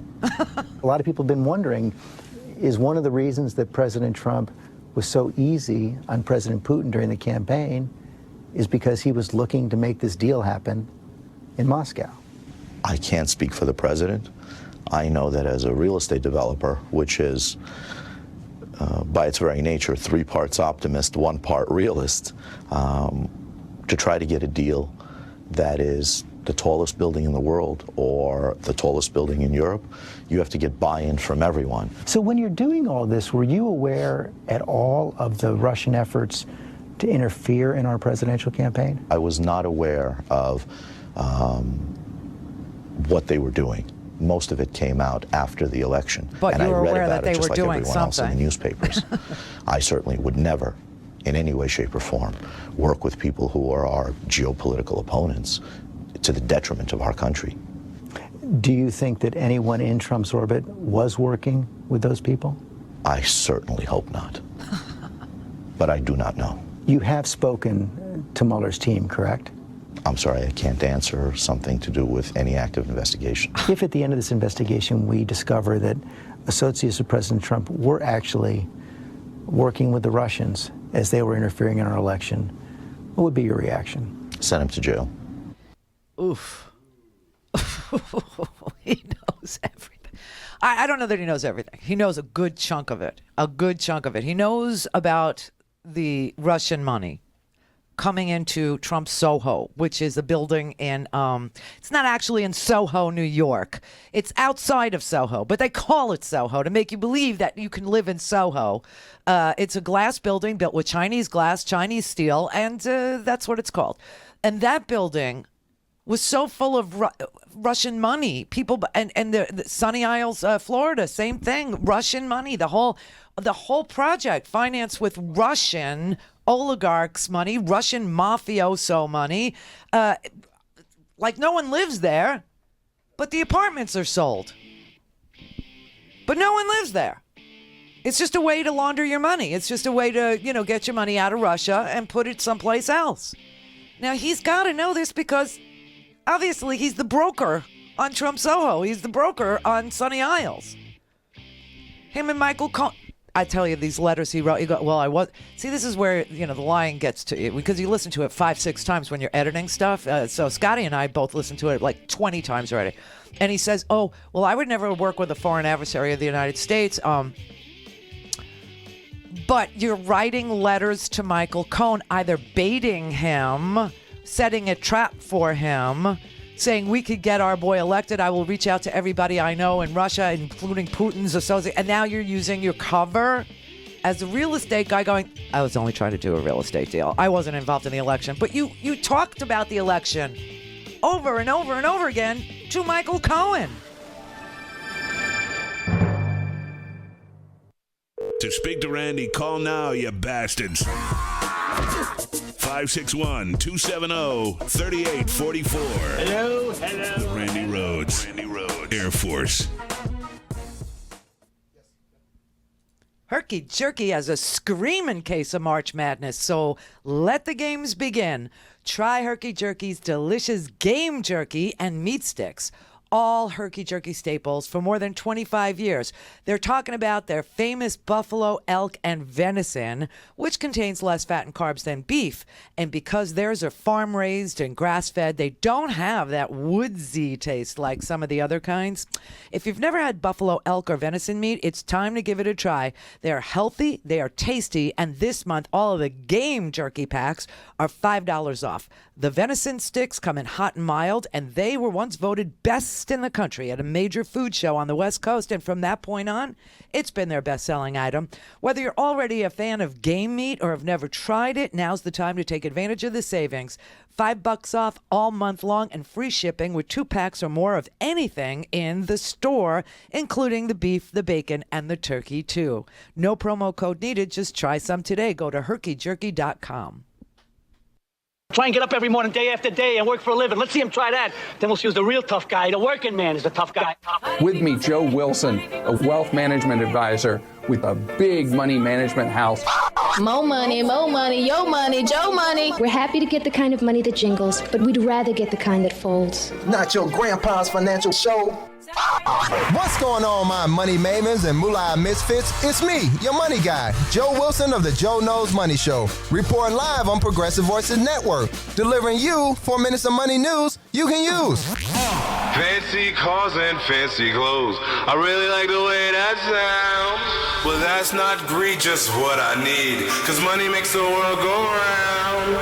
Set the clock. On your mark. Get set. Trending Go. this week in money news, interest rates are going back up. It is expected that the Federal Reserve will increase interest rates 3 times in 2018. Thus, you will pay more interest on nearly all financial products like mortgages, credit cards, and personal loans. That leads me to my next topic: 3 ways you can prepare and benefit from rising interest rates. Tip number 1, reduce debt. Getting rid of credit card debt should be your #1 financial goal during times of rising interest rates. If you can't clear out the debt right away, consider getting a fixed rate loan and using it to pay off your credit cards, thus locking in a relatively low rate on your debt. Another option is to look for balance transfer cards, which give you several interest-free months to pay down the amount you transfer to the new card. Tip number 2, compare savings accounts. The interest rate paid on traditional bank savings accounts have been minuscule for several years, but as interest rates rise overall, saving rates should climb as well. However, some banks will respond more quickly than others to the new rate environment, so a little price shopping could yield your account a far better return. Compare these interest rates on sites like bankrate.com. Tip number 3, refinance student loans. Federal loan rates are set by Congress at a fixed rate each year, so college students who have already secured their loans won't see any change. The cost of private loans, however, is likely to rise, so it may be a good idea to refinance to extend the repayment period. Although you'll write checks longer, the amount you will pay will be lower. Because it can be tough to qualify for a student loan refinance compared to other types of loans, and you can't refinance federal loans, consider asking a parent or a grandparent to take it over. A hypothetical situation of a college graduate paying 7.5% interest on her student loan, if she has someone who wants to put some extra cash to use and is confident in her ability to pay it back, they could refinance their loan at 4%. They can't earn anything close to 7.5%.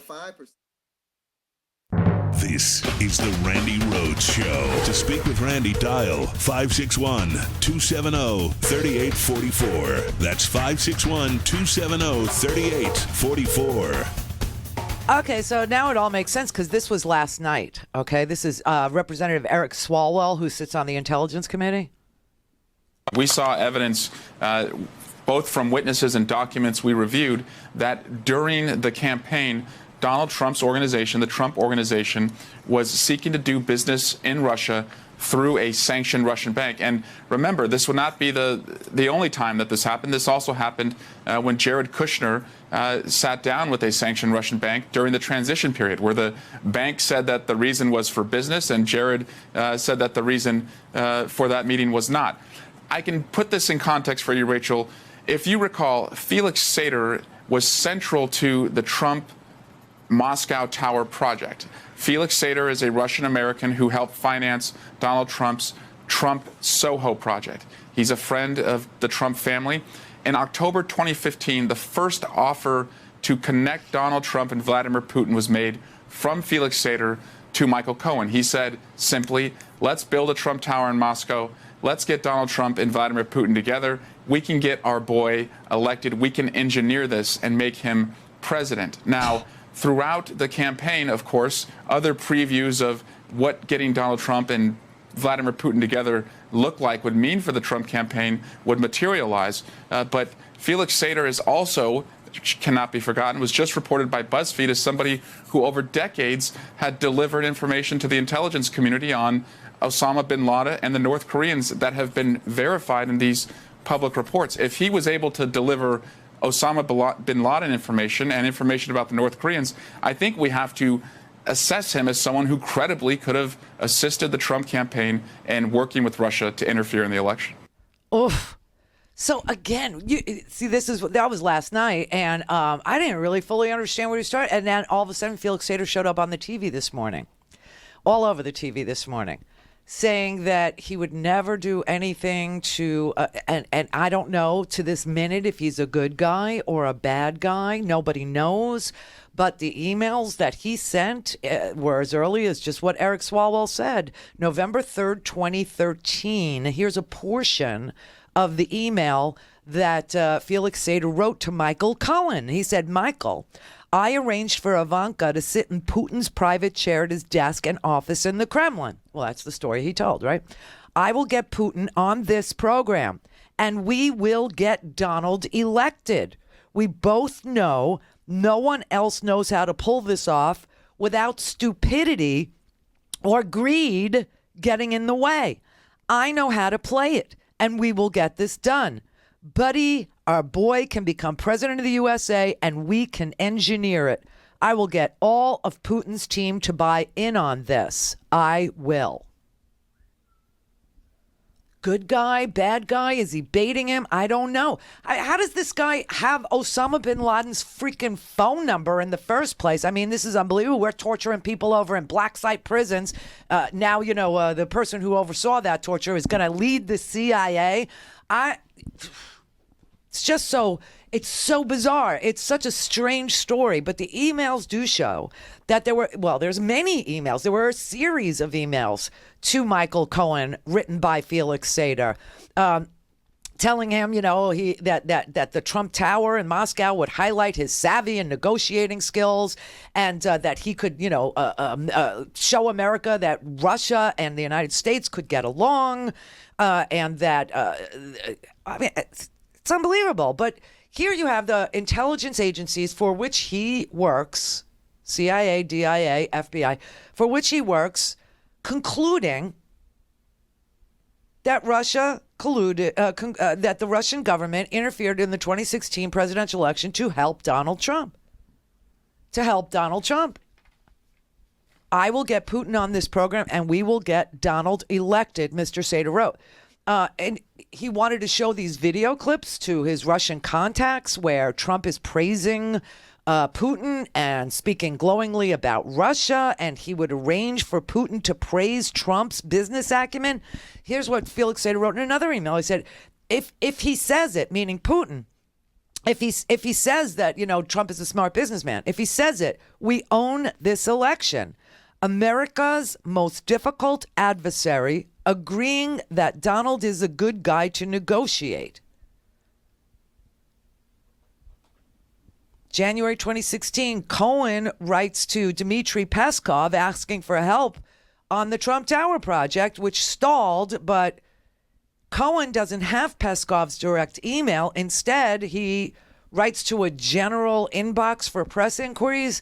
So that tells me that Felix Sater isn't giving him the direct contact. I don't know. It's just there's so many things here to dissect, but to this minute, I don't know. Felix Sater, good guy, bad guy. I will say, if he provided Osama bin Laden's phone number,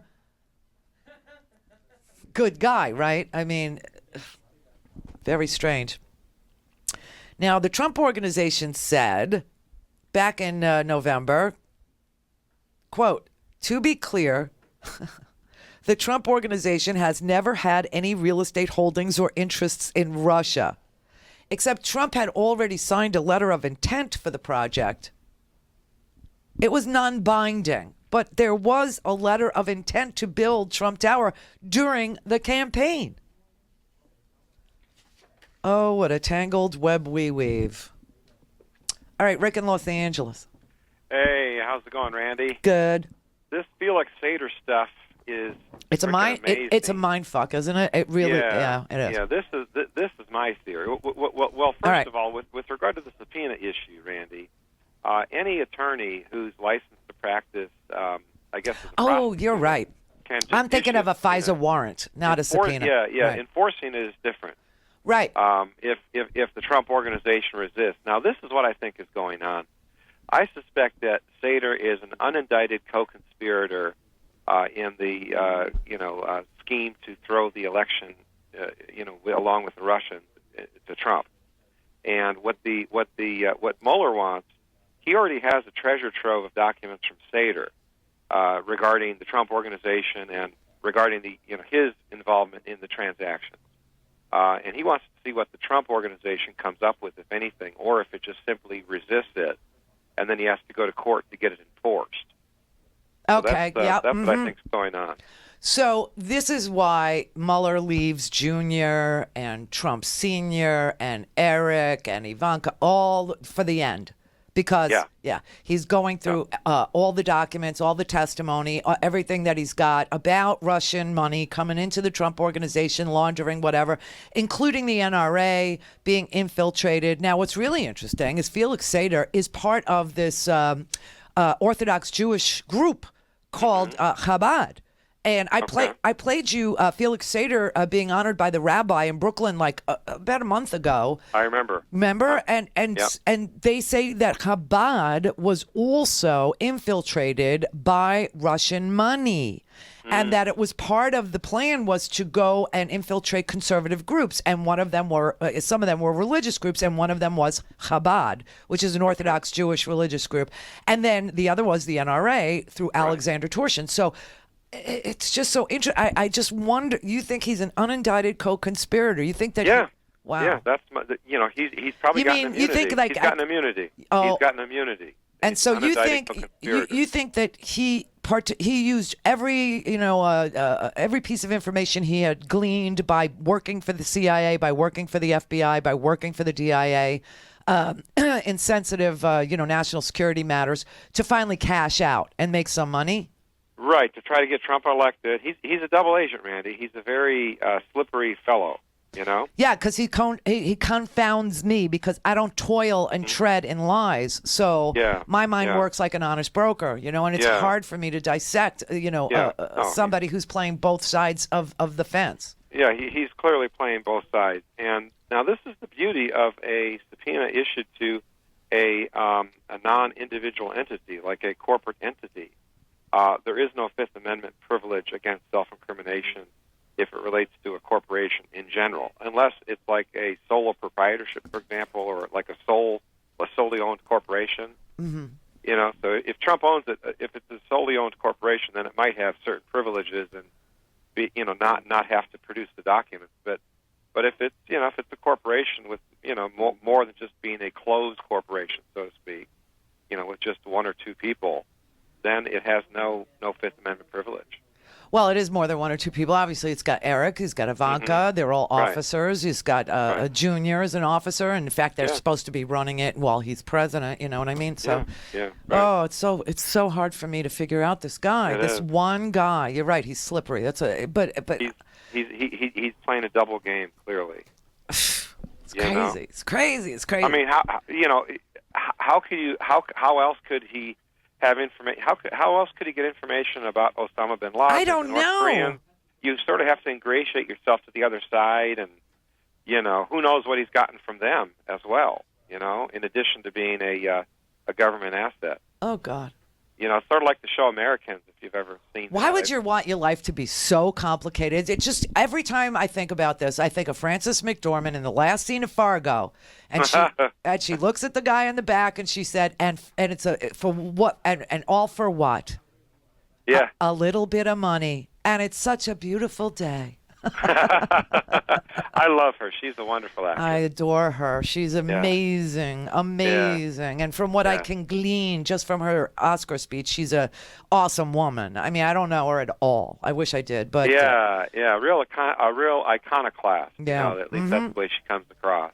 She does. I just, all right. Well, It's almost beer o'clock, Randy. I hear you. I'm so excited. I can't stand it. Thank you. Awesome. Take care. Okay, you Bye-bye. too. Thank you. Thank you for helping me. Eddie in San Jose. Hi, Randy. Hey, I agree a lot with what you and Rick just laid out. Yeah. I have a similar suspicion. And also, Sater, for more detail, Sater's going to be on Chris Hayes tonight, so he'll probably self-incriminate himself again on that show. Chris is rough. He's tough. He's more like me than, I'm more like Chris than I am like a Cuomo or a Stephanopoulos. I mean, I'm like, I catch you in a lie, and I got to drill down on you, I think so, too. And the key, you earlier played that clip of Stephanopoulos interviewing Sater, and you also read that specific email. It was in a New York Times article last August. Those emails between Felix Sater and Michael Cohen. They had actually happened in 2015, and it was about that real estate deal to build Trump Tower Moscow. Right. And it's specifically, the quote was, "Our boy can become president of the U.S. and we can engineer it. Yes. I will get all of Putin's team to buy in on this. Yes. And I will manage this process."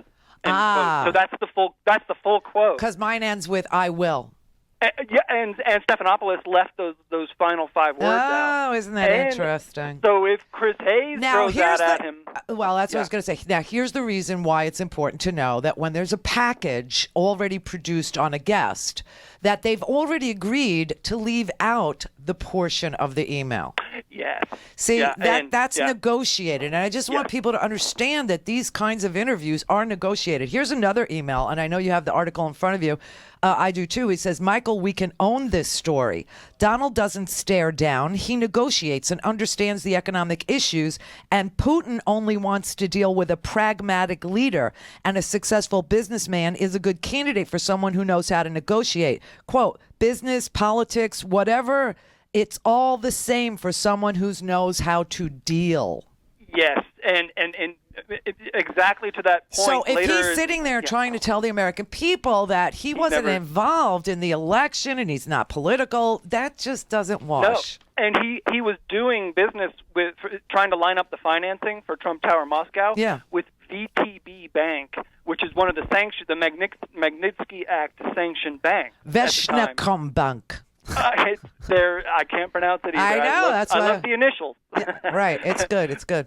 But in the final key point from the New York Times article, which is the most important one, I think, related to the clip that you played, is that Sater said that he wanted to get rewarded for helping Trump get elected. And quote, he desired to be the ambassador to the Bahamas.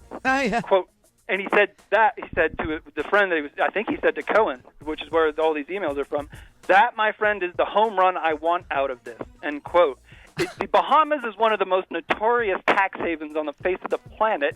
There's a whole lot of LLCs registered there, and one thing those LLCs do is they tend to buy real estate onshore in states like Manhattan and Florida. And the U.S. ambassador, this is me speculating, could have a little bit of influence over that. No, it's a plum job. It's like the job. I think Howard knew one of the ambassadors to the Bahamas. He was a senator. Was he? Yeah, Chick Hecht from Nevada. Oh yes. Yeah, he was. Yeah, these guys. It's a quick flight from Florida. You're dealing with money all day long because that's basically their business in the Bahamas. I remember this when I worked at 3 Park Avenue. Okay, that was where Air America's first home was. the elevator, we worked on the 41st floor, the top floor, and on your way up, the elevator would open, and it would be the Bank of the Cayman Islands. Oh, good. Oh, boy. In 3 Park Avenues. Go figure. A little plaque, and you never see anyone go in or out. No, I never saw office. anybody. and it was really weird that the elevator would even stop there because no one ever went in, no one ever came out, and yet the elevator was like programmed to stop there. Yeah, these offshore banks in the Caribbean, they're sketchy, and you can't allow people associated with them to be anywhere near a president, and that's the mess that we find ourselves in. It's bizarre. Yeah. This is what a tangled web. It's just an amazing saga. Now, of course, for those of us who are interested in the money laundering and the real crimes, the second part of the show is for you. The first part of the show about Stormy, though, that they behave like mobsters, don't let that be lost. Go to RandiRhodes.com for the whole thing and a podcast. Buy a stinking podcast.